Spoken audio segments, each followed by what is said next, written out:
يا عظيم الرجايا خالق الكون يا رب، يا الذي مطلع فيه ما خفى كل إنسان.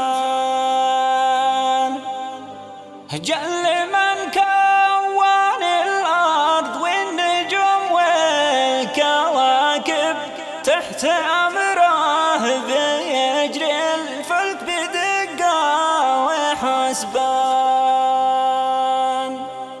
حطنا كوكب الأرض بالمكان المناسب، حيث فيها الحياة والعيش للإنس والجان.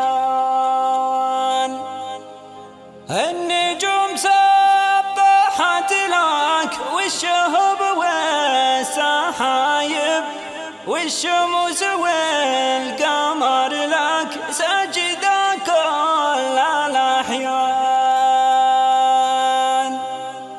نسأل الله يجنبنا الفتن والمصايب والحروب والزلازل ذي تدمر الأوطان.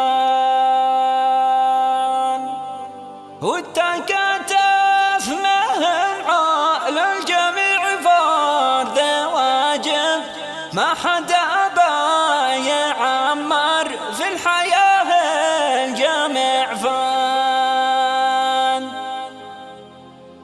صحي يا ناس ضاقت من جميع الجوانب، والحياة قاسية والكل قد صار غلبان.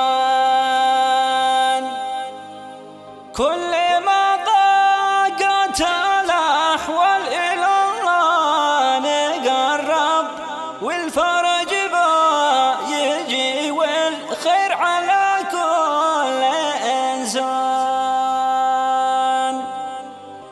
والصلاة للنبي المختار سيد الحبايب، تبلغ المصطفى طه النبي